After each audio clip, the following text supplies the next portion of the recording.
सुधीर पंकज का बचपन का दोस्त था। कॉलेज के दिनों से ही उसे रंगमंच से बहुत दिलचस्पी थी। वैसे तो वह नौकरी करता था, किंतु उसकी रंगमंच के प्रति दिलचस्पी जरा भी कम नहीं हुई थी। हमेशा कोई न कोई नाटक करता ही रहता था। चाय पीकर वह चलने को हुआ तो सोचा कि सुधीर से मिल ले। बहुत दिन हुए उससे मुलाकात हुए। उसका नाटक देख लेंगे तो थोड़ा मन बहल जाएगा। वह टिकट लेकर हॉल के अंदर चला गया। नाटक खत्म होने के बाद दोनों मित्र फिर चाय पीने बैठे। सुधीर ने पूछा, यार तुम इतनी दूर चाय पीने क्यों आते हो? पंकज ने उदास स्वर में जवाब दिया, दफ्तर से पैदल लौट रहा था, सोचा चाय पी लूं और तुम्हारा नाटक भी देख लूं। बहुत दिन हो गए तुम्हारा नाटक देखे। दफ्तर से देर से निकला और सुस्त कदमों से बाजार से होते हुए घर की ओर चल पड़ा। वह राह में एक दुकान पर रुककर चाय पीने लगा। चाय पीते हुए उसने पीछे मुड़कर भारत रंगालय नामक पाठशाला की इमारत की ओर देखा। सामने मुख्य द्वार पर एक बैनर लटका था। आज का नाटक शेरे जंग निर्देशक सुधीर कुमार। सुधीर पंकज का बचपन का दोस्त था। कॉलेज के दिनों से ही उसे रंगमंच से बहुत दिलचस्पी थी। वैसे तो वह नौकरी करता था, किंतु उसकी रंगमंच के प्रति दिलचस्पी जरा भी कम नहीं हुई थी। हमेशा कोई न कोई नाटक ही करता ही रहता था। चाय पीकर वह चलने को हुआ तो सोचा कि सुधीर से मिल ले। बहुत दिन हुए उससे मुलाकात हुए। उसका नाटक देख लेंगे तो थोड़ा मन बदल जाएगा। वह टिकट लेकर हॉल के अंदर चला गया। नाटक खत्म होने के बाद दोनों मित्र फिर चाय पीने बैठे। सुधीर ने पूछा, यार तुम इतनी दूर चाय पीने क्यों आते हो? पंकज ने उदास स्वर में जवाब दिया, दफ्तर से पैदल लौट रहा था, सोचा चाय पी लो और तुम्हारा नाटक भी देख लूं। बहुत दिन हो गए तुम्हारा नाटक देखे। सुधीर ने उसका झूठ टाल लिया। पंकज के उदास चेहरे को गौर से देखते हुए उसने पूछा, तुम्हारा दफ्तर इतनी देर तक खुला रहता है, क्या बात है? इतना बुझा हुआ चेहरा क्यों है? पंकज ने कुछ नहीं कहकर बात टालनी चाहिए तो सुधीर चाय के पैसे देते हुए बोला, चलो मैं भी चलता हूँ तुम्हारे साथ। काफी दिन से भाभी जी से भी भेंट नहीं हुई है। आज नहीं किसी दूसरे दिन, पंकज ने घबराकर कहा। सुधीर ने पंकज की बाह पकड़ ली। क्या बात है? कुछ आपस में खटपट हो गई है? पंकज ने फिर कोई खास बात नहीं है कहकर बात टालनी चाहिए, लेकिन सुधीर पीछे से पड़ गया। जरूर कोई बात है। आज तक तो तुझे इतना उदास कभी नहीं देखा। बताओ क्या बात है? अगर कोई बहुत निजी बात है तो अभी 3-4 साल तक बच्चा पैदा नहीं करना। मैं तुमसे कम तनख्वाह पाता हूँ, लेकिन हम दोनों पति पत्नी आराम से रहते हैं। हाँ, फालतू खर्च नहीं करते, वो तो ठीक है, लेकिन इंसान गुजारा करना चाहे तब तो। खर्च का कोई ठिकाना है? जितना पढ़ाओ पड़ेगा। सुषमा इस बात को समझने को तैयार नहीं है। पंकज ने मायूसी से कहा, यार समझौता तो करना ही होगा। अभी तो नई नई शादी हुई है। अभी से ये उदासी और झिझक, तुम दोनों तो शादी के पहले ही एक दूसरे को जानते थे। फिर इन 5-6 महीनों में? हाँ, पंकज उठ गया और उदास स्वर में बोला, शुरू में सब कुछ सामान्य व सहज था, किंतु इधर 1-2 महीनों से अब सुषमा को कौन समझाए? सुधीर ने झट से कहा, मैं समझा दूंगा। पंकज ने घबराकर उसकी ओर देखा। अरे बाप रे, मार खानी है क्या? सुधीर ठठाकर कर हंस पड़ा। लगता है तू बीवी से रोज मार खाता है। फिर वह पंकज की बाह पकड़कर थिएटर की ओर ले गया। तो चल, तुझे ही समझाता हूँ। आखिर मैं एक अभिनेता हूँ। तुझे कुछ स्वाद रटा देता हूँ, देखना सब ठीक हो जाएगा। पंकज को घर लौटने में काफी देर हो गई, लेकिन वह बड़े अच्छे मूड में घर के अंदर घुसा। सुषमा के झुंझलाए चेहरे की ओर ध्यान न देकर बोला, स्वीटी जरा एक प्याला चाय जल्दी से पिला दो, थक गया हूँ। आज दफ्तर में काम कुछ ज्यादा था, अगर पकौड़ी भी बना दो तो मजा आ जाए। सुषमा ने उसे आश्चर्य क्रोध से घूरकर देखा, फिर झट से रसोई घर से प्याला और प्लेट का लेकर उसी की ओर जोर से फेंकती हुई चिल्लाई, लो ये रहा पकौड़ा और ये रही चाय। पंकज ने बसते हुए कहा, क्या कर रही हो? चाय की जगह भूकंप कैसे? यह घर है कि क्रिकेट का मैदान? घर के बर्तनों से ही गेंदबाजी, वह भी बम्पर पर बम्पर। उसके मजाक ने सुषमा का पारा और भी चढ़ गया। ना तो यह घर है और ना ही क्रिकेट का मैदान, यह शमशान है, शमशान। ये अभी कोई बात हुई? पति दिन भर दफ्तर में काम करे और जब थक कर घर लौटे तो पत्नी उसका स्वागत प्रेम की मीठी मुस्कान से न करके शब्दों की गालियों और तेवरों से तीरों से करे। यह घर नहीं, कैद खाना है, और कैद खाने में बंद पत्नी अपने पति का स्वागत मीठी मुस्कान से नहीं कर सकती। पति महाशय, पंकज ने सुषमा की ओर डर कर देखा। फिर मुस्कुराकर समझाने के स्वर में बोला, यह भी कोई बात हुई सुषमा, घर को कैद खाना कहती हो, यह तो मोहब्बत का गुलशन है। किंतु सुषमा ने चीख कर उत्तर दिया, कैद खाना नहीं तो और क्या कहूँ, मैं दिन रात नौकरानी की तरह काम करती हूँ। अब मुझे घर से काम नहीं होगा। अभी तो हमारी शादी को चंद महीने हुए हैं, हमें तो पूरी जिंदगी साथ साथ गुजारनी है। फिर पत्नी का तो कर्तव्य है घर का कामकाज करना। सुषमा ने पंकज की ओर तीखी नजरों से देखा।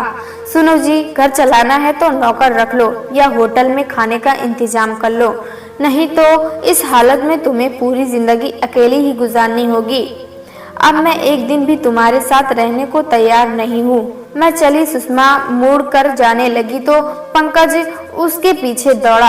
कहा, चली, रुको, जरा समझने की कोशिश करो। देखो, अब इतने कम वेतन में नौकर रखना या होटल में खाना कैसे संभव है।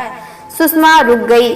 उसने गुस्से में कहा, इतनी कम तनख्वाह थी तो शादी करने की क्या जरूरत थी। तुमने मेरे माँ बाप को धोखा देकर शादी कर ली। अगर वे जानते कि वे अपनी बेटी का हाथ एक भिखमंगे के हाथ में दे रहे हैं तो कभी तैयार नहीं होते।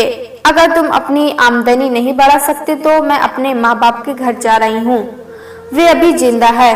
पंकज ने कहना चाहता था कि उसके बारे में पूरी तरह से उसके माँ बाप जानते थे और वह भी जानती थी, कहीं धोखा नहीं था। शादी के वक्त तो वह सबको बहुत सुशील, ईमानदार और खूबसूरत लग रहा था, लेकिन वह इतनी बातें नहीं बोल सका।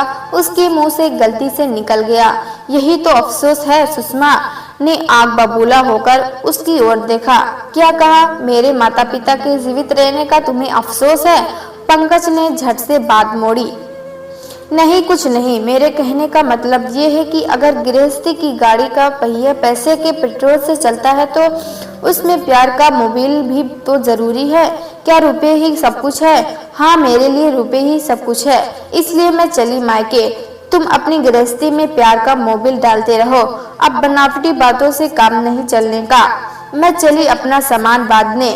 सुषमा ने अंदर आकर अपना सूटकेस निकाला और जल्दी जल्दी कपड़े वगैरह उसमें डालने लगी।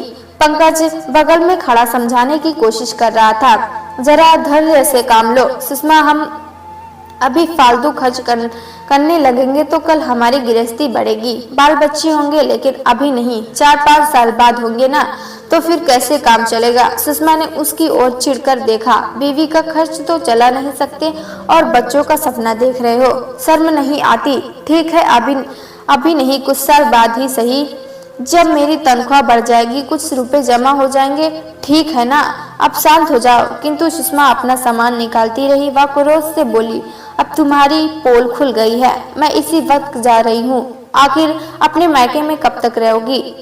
लोग क्या कहेंगे इसकी चिंता तुम करो, अब मैं लौट कर नहीं आने वाली। पंकज चौंक पड़ा। लौट कर नहीं आने वाली? तुम जीवन भर मायके में ही रहोगी? सुषमा ने जोर देकर कहा। हाँ, और मैं वहाँ जाकर तुम्हें तलाक दे दूंगी। तुम जैसे मर्दों को अकेले ही रहना चाहिए। पंकज हतप्रभ हो गया। तलाक क्या बकती हो? होश में हो तो? हाँ, अब मैं होश में आ गई हूँ, बेहोश तो अब तक थी। अब वह जमाना गया जब औरत गाय की तरह खूंटे से बंधी रहती थी। सुषमा ने चाबियों का गुच्छा जोर से पंकज की ओर फेंका। तो अपनी चाबियां, मैं चलती हूँ। सुषमा अपना सामान उठाकर बाहर के दरवाजे की ओर बढ़ी। पंकज ने कहा, सुनो तो, रात को कहाँ जाओगी? सुबह चली जाना, मैं वादा करता हूँ। उसी वक्त दरवाजे पर जोरों की दस्तक हुई। पंकज ने उधर देखा। अब यह बेवक्त कौन आ गया? लोग कुछ समझते ही नहीं। पति पत्नी के प्रेमालाप में कबाब के हड्डी की तरह आ टपकते हैं। देखना तो सुषमा, कहीं वह बनिया उधार की रकम वसूलने तो नहीं आ गया। कह देना कि मैं नहीं हूँ। लेकिन सुषमा के तेवर पंकज की बातों से ढीले नहीं पड़े। उसके हाथ झटक कर कहा, तुम ही जानो अपना हिसाब किताब और खुद की देख लो, मुझे कोई मतलब नहीं। दरवाजे पर लगातार दस्तक होती रही। ठीक है भाई, रुको, खोलता हूँ, कहते हुए पंकज ने दरवाजा खोला और ठिठक कर खड़ा हो गया। उसके मुंह से बाप रे निकल गया। सुषमा भी चौंकर देखने लगी। एक लंबी दाढ़ी वाला आदमी चेहरे पर नकाब लगाए अंदर आ गया था। उसने झट से दरवाजा बंद करते हुए कड़कती आवाज में कहा, खबरदार जो कोई अपनी जगह से हिला। पंकज ने हकलाते हुए कहा, आप कौन है भाई और क्या चाहते हैं?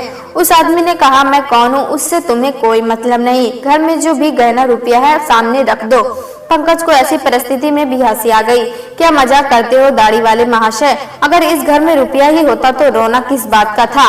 आप गलत जगह आ गए हैं, मैं आपको सही रास्ता दिखला सकता हूँ। मेरे ससुर हैं गणपत राय, उनका पता बता देता हूँ, आप उनसे यहाँ चले जाइए। सुषमा बिगड़कर बोली, क्या बकते हो, जाइए। किंतु आगंतुक ने उनकी बातों पर ध्यान नहीं दिया। उसने बड़े ही नाटकीय अंदाज में जेब से रिवॉल्वर निकालकर उसे निहलाते हुए कहा, जल्दी माल निकालो वरना काम तमाम कर दूंगा।